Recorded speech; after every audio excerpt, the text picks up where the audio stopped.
Okay, so the tradition is that Rashbi, Rabbi Shimon bar Yochai, passed away on Lag BaOmer. Even though there's no real source for that, like no official source that says that he passed away on this day, we know that that's when the students of Rabbi Akiva stopped dying.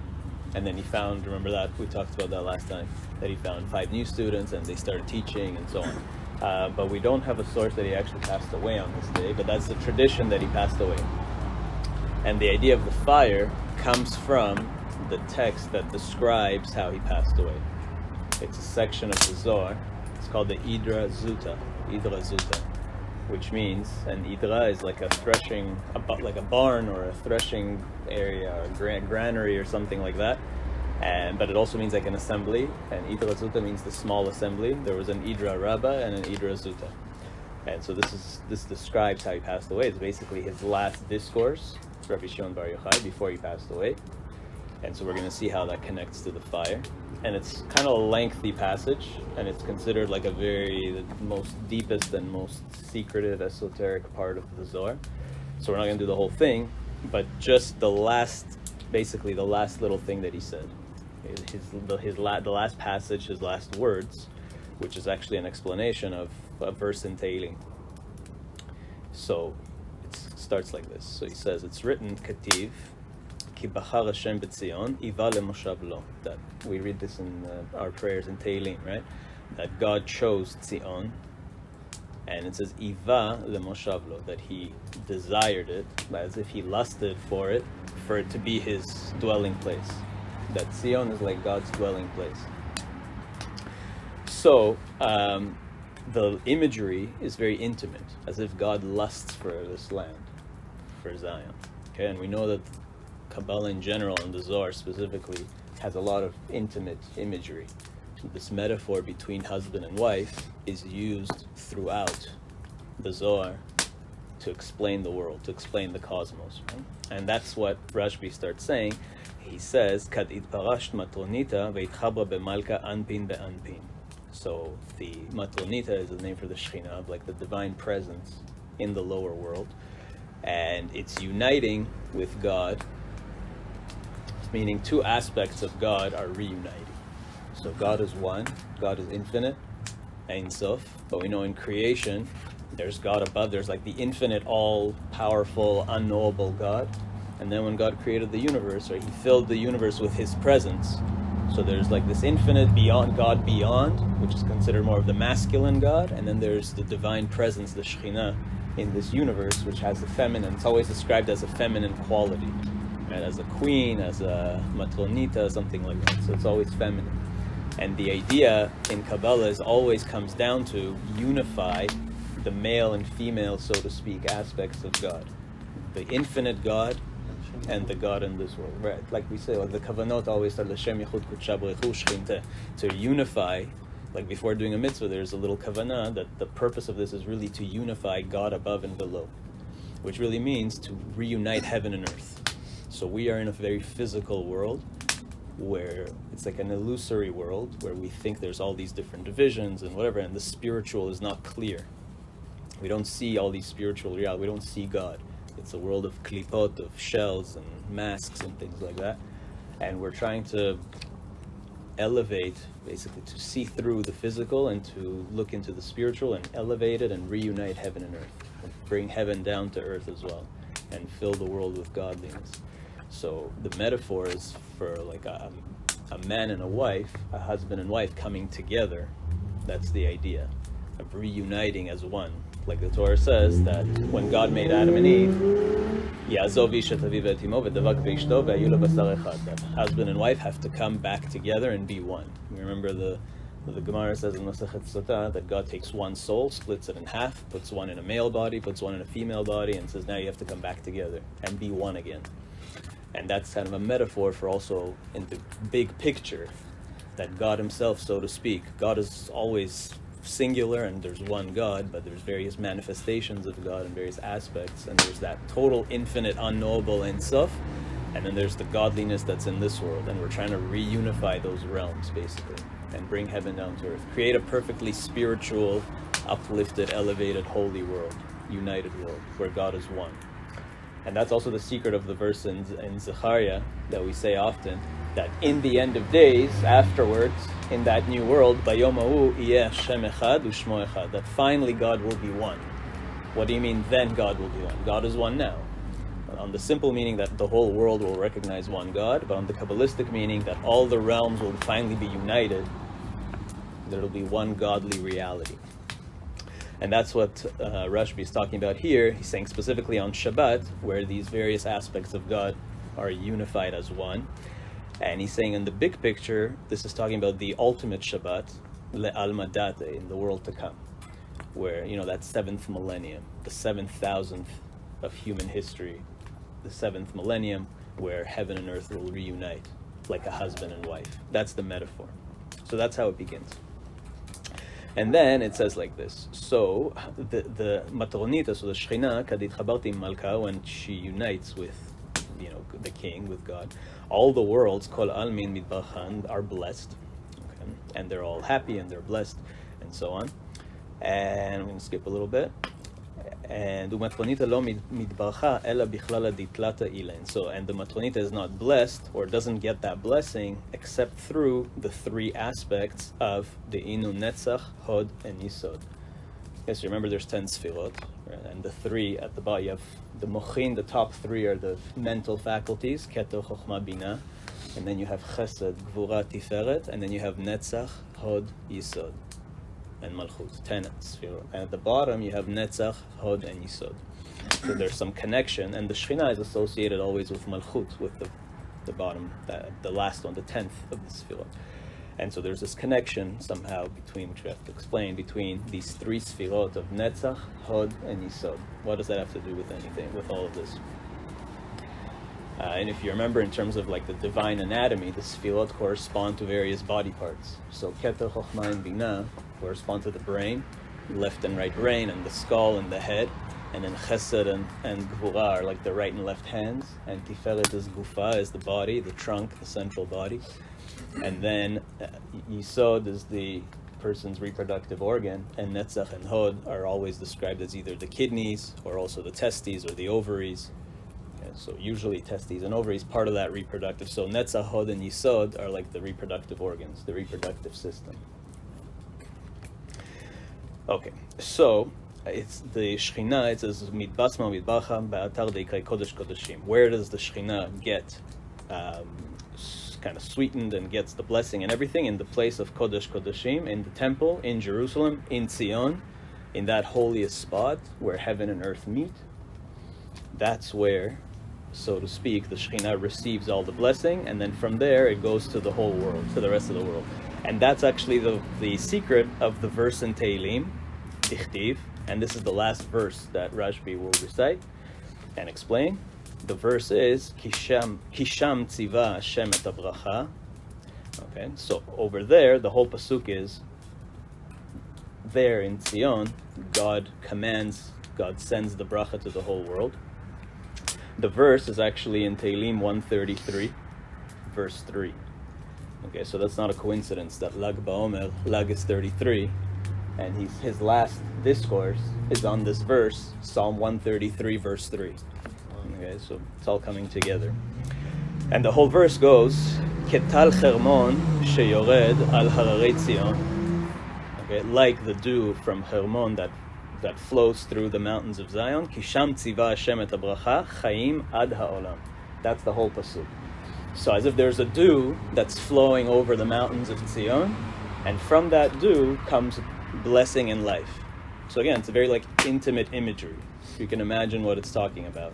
Like the dew is almost like fertilizing the mountains, and from them comes all this abundance and blessing and life. And then he explains, so we're going to see what he says here. V'gin kach leit rashuta, there's no permission for anyone to enter there, to the Kodesh Kodeshim, bar kahana rabba, except the Kohen Gadol. Only, if you remember, the Kodesh Kodeshim was the inner sanctum of the temple, and only the Kohen Gadol could enter there once a year on Yom Kippur. Why is only he allowed to enter there? De'ate min sitra chesed, because Kohanim come from the Sfirah of chesed. So Kohen, Levi, Israel correspond to chesed, gvura, and tiferet, and Kohanim come from chesed. So only the Kohen Gadol is allowed to go there because he is the embodiment of Chesed. Okay, begin de lo yeleu atar de ela lehu de Chesed. Only one who is Chesed can enter there, and to that place which is called the Kodeshim. And over there, the Nukva, the feminine, will receive the seed, so to speak. Again, this is all a metaphor. It's not to be taken literally. And then she receives her blessing, and that place is called Atar de Itkare Tzion. Okay, Tzion de Yerushalayim. They're the same two names for this place. Terein Dargin Inon. They're two aspects of the same place. Chad Rachame vechad Dina. So one comes from the aspect of Chesed. One comes from the aspect of Gvura. Okay, one is like mercy. One is judgment. So basically, Tzion is actually the name of this place when it comes from the side of Chesed, and Yerushalayim is from the side of Gvura. And there's a lot why that is that way. And if you read through the Tanakh and you see where it's called Tzion and where it's called Yerushalayim, this will make sense. Okay, Yerushalayim is the name of Gvura. And for just one example, when Abraham gets the command for the Akedah, right? What did he that's where the name Yerushalayim comes from, because he called the place, you remember the root, that Shem beforehand called the place Shalem. Abraham said Yira'eh, and then God bound it together, and it became Yerushalayim. So that's a place of Gvura. That was a test. That was the final test that Abraham gave him. It was a din, and that's the side. It doesn't say Tzion over there. It's Yerushalayim. And so you see that throughout the Tanakh, that Yerushalayim is associated with Gvura, with din. And Tzion is associated with Chesed. Okay, and then he actually brings another example, which is another pasuk, which says Dichtiv Tzion b'mishpat tivteh, that again redemption is associated with the name Tzion. Okay, and then this is where it gets really interesting and a little bit scientific too. Which there's a really interesting scientific secret here. Again, the imagery is very reproductive and sexual. So all desire of a male, of the masculine, for the feminine, for the female, is like this. So remember this principle Kabbalistically as well, that as above, so below. Right? Like everything that exists in the lower world is a reflection of higher spiritual realities. So the strong desire of the masculine for the feminine is a reflection of that greater spiritual cosmic energy of God the infinite for the Shekhinah, of various aspects of God wanting to be one, because God is one ultimately. And that's where all bracha comes from. Okay, v'krinan leho bracha. Remember, the Gemara famously says that a man who's not married, that doesn't have an isha, sharui belo bracha. That's the first thing, belo simcha, belo bracha, belo tova, and whatever. So sharui belo bracha, there's no bracha without the fusion of male and female together. That's when they're complete. Okay. So this is where it gets really interesting. It says like this: v'chulo. Where does all this desire come from? Where does this fertilization come from? Where does this unity between man and woman come from? It doesn't start with the reproductive organs. Where does it start? Where does the desire start from? It starts from the mind, right? It starts from the head.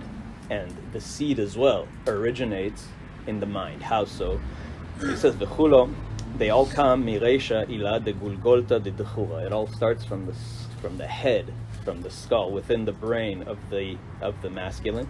Misitra de mocha ila, from the great mochin. Remember, ketel, chokhmah, and bina is the mochin. So it starts from the mind. The desire actually begins from the mind, and then it goes down. To ad inun deikon tzvaot, to the sfirot that are called tzvaot, which are netzach and hod. Netzach and hod, remember, are the testes.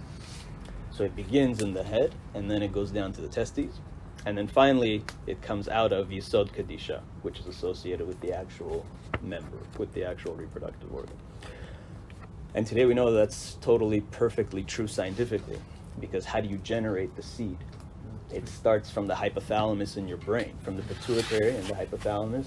You have a hormone, GnRH, gonadotropin releasing hormone, which then stimulates the release of other hormones, LH, FSH, luteinizing hormone, follicle stimulating hormone. Then they travel down. Through the vagus nerve, is it? No, it's through the blood. The hormone's going to the bloodstream, down for women to the ovaries, for men to the testes, which for both correspond to Netzach and Hod.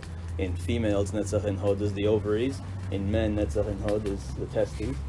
And then they stimulate the production of the reproductive cells. And for the man, that would be the production of seed, right, for the male seed. So it starts in the mind. So Rashbi is actually revealing a very... It's voluntary? No, it's not voluntary. Your body is doing it naturally all the time.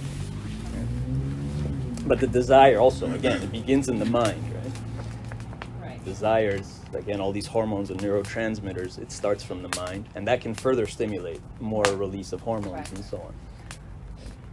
And then it goes down. So Rashbi is already telling you 2,000 years ago a very deep scientific secret, scientific reality that we only found out recently with endocrinology, with hormones, but it really begins in the mind, and then that triggers.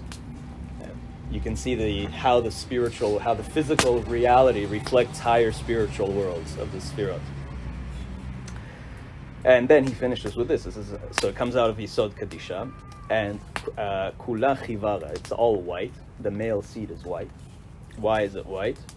Because Chesed, remember, is white. Chesed is associated with the color white. Gvura is associated with red. Everything red is Gvura, everything white is Chesed.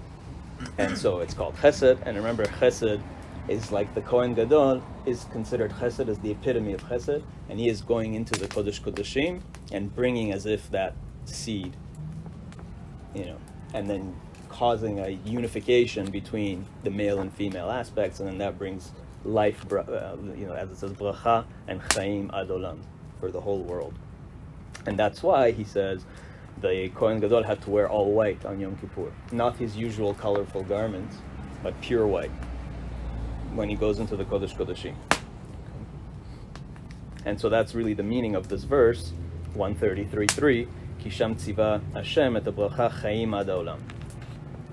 So he says this, and with the word chaim, that's where it all ends for him. So it continues, the Idra Zuta continues, that's where it ended. Amar Rabbi Abba, lo siyem butzina kadisha lemeimar chaim. So butzina kadisha is a nickname for Rashbi. He's called butzina kadisha, which means the holy lamp, the illuminator. Lo siyem butzina kadisha lemeimar chaim. He couldn't finish the word chaim. Ad deishtakachu miloi, and so that was it. Soul left him. And Rabbi Abba is saying that Ana Katavna, he was writing. Rabbi Abba was the scribe. So it's a common misconception that Rashbi wrote the Zohar. He didn't write the Zohar. He didn't write really anything. This time anyways, most teachings were oral. This is the time of the Mishnaic times, so he didn't write anything. Rabbi Abba was a scribe and took down notes.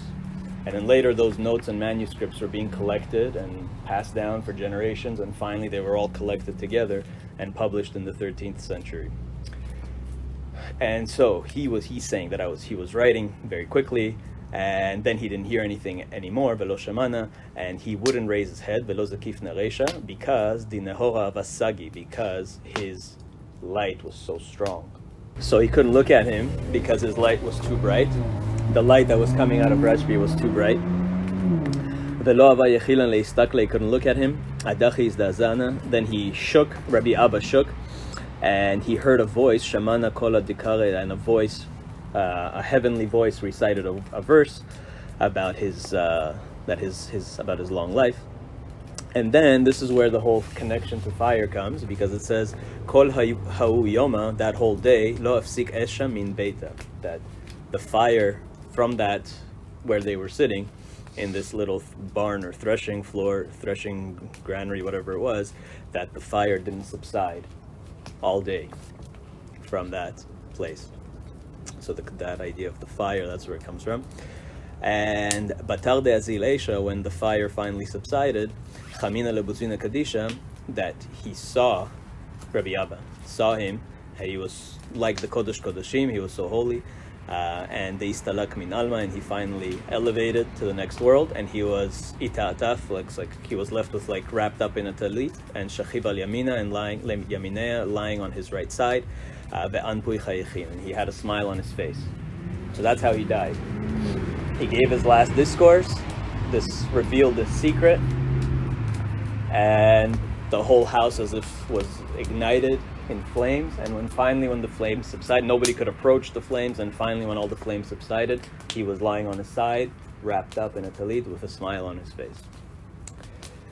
And Kam Rabbi Elazar and his son Rabbi Elazar, who was there, stood up and grabbed his hands, Rashbi's hands, and kissed them. And the other students came. There was, I think, 7 of them all together there, or 6 of them.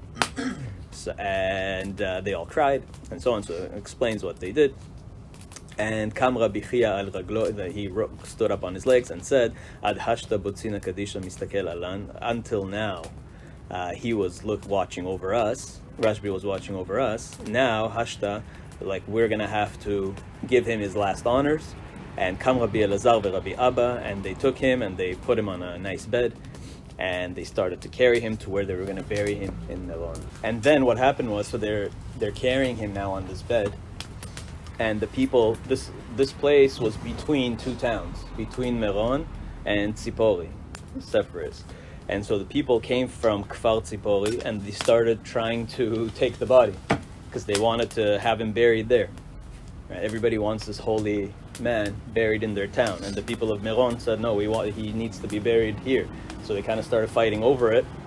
And what happened? The bed, the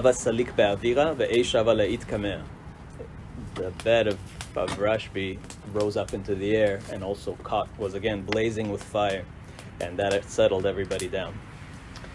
And a voice again came out saying, rise and go and put him in his gather for the Hilula, almost like a wedding for the celebration of Rabbi Shimon.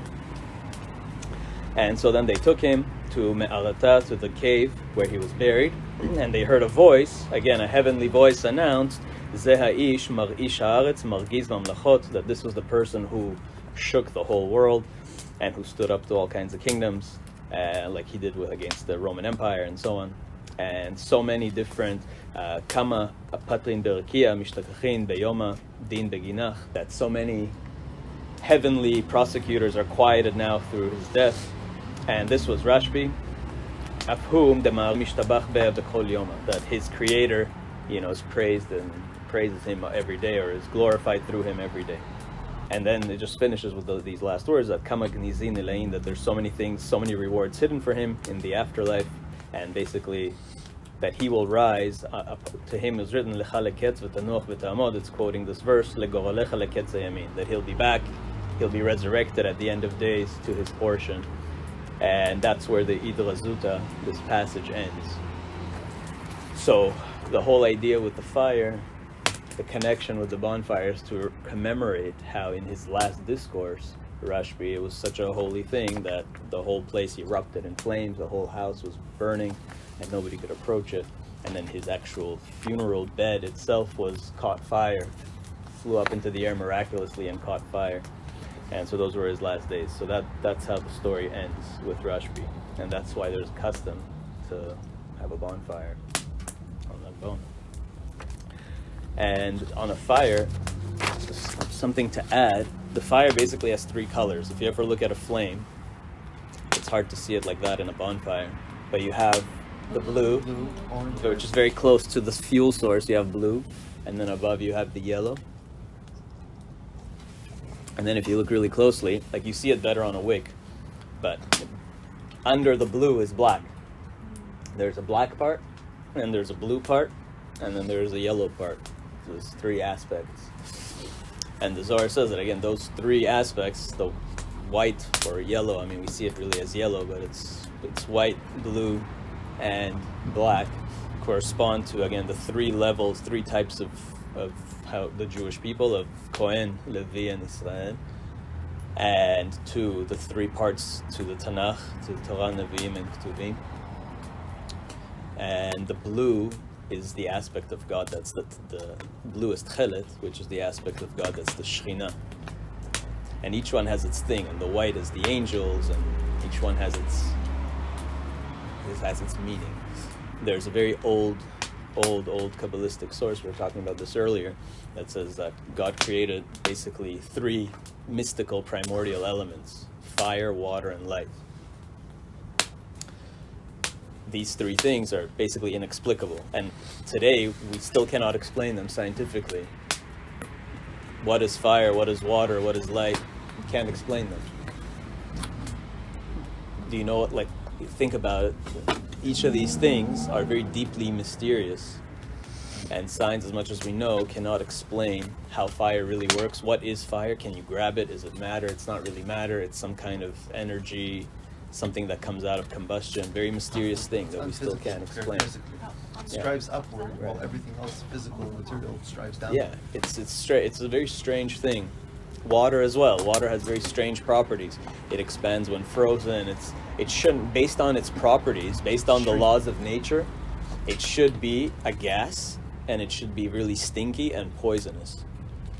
Water. Why? And instead, because all group 6 compounds of hydrogen are poisonous, smelly gases, like H2S, right? H2SE, in that whole column.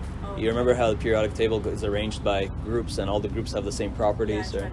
So all the hydrides of group 6, all of them, except H2O, are smelly gases and poisonous gases, and yet water is this life-giving substance, and it's liquid, and it's clear, and it's beautiful, and amazing. So it stands out. It breaks out of the laws of nature, and instead of contracting like everything else when freezing, it expands when freezing. So it's something, and light also. So fire is strange and doesn't seem to play by the rules, and water is strange, and light is strange. Light is both a wave, it's a photon. What is it? It doesn't really, it's not subject to time. Time seems to stop at the speed of light when you do the math. It's a very strange thing. It's also very mysterious. Is light, you can't really grasp it, you can't bottle it, but it seems to behave like a particle sometimes, very strange. So these three things are these primordial elements that God created the universe with, and they're mystical and mysterious, and it's amazing that 2,000 years later, I mean, we still can't explain them, and they really are mystical. And so that Kabbalistic text, the Ilchot says that God took fire and took three drops of fire, and made his throne out of it, and made the angels out of one drop, made the throne out of one drop, and made Gehenom out of another drop, like the place of purification in the afterlife. And so those correspond to the three colors of light, of the black and the blue and the white. The angels being the white fire, and the blue being the throne of God, which is always described as being a sapphire throne, a blue throne, a blue flame. And Gehenom is black fire. It's the place of darkness, of where a soul that's contaminated goes to be purified. And the connection also to Lag BaOmer, it's not a coincidence, because in many places our sages say that the time in Gehenom, specifically the purification in Gehenom, takes place between Pesach and Atzeret and Shavuot. So this is actually the time where souls in Gehenom are being purified. And that's also like a deeper Kabbalistic reason why there's no weddings during this time, why it's more of like a time of self-reflection, introspection, and not caring so much about your physical appearance, not shaving, not partying, because it's actually on the bigger picture in the cosmos. It's a time of purifying souls. So that's the black fire. So you have blue fire and white fire and black fire. So that's the whole like Kabbalistic meaning, or one of them, behind fire. And Rashbi, all the secrets that he revealed, which he revealed, he says, specifically because through these teachings we will bring the Messianic age, to prepare the world for the Messianic age. And you see how they all fit really neatly with science, always. The Zohar is where Torah and science comes together. Without it, it seems like Torah and science contradict. And it's only in the Zohar where the contradictions melt away and everything makes sense. We saw that with the reproductive system and the endocrine system, and how it reflects spiritual realities, and same thing with fire, which is reflecting various spiritual realities. So it's in the Zohar where everything melts away. And that's why we appreciate the Zohar so much and celebrate it. And really, Lag BaOmer is a celebration of the Zohar. That's the idea.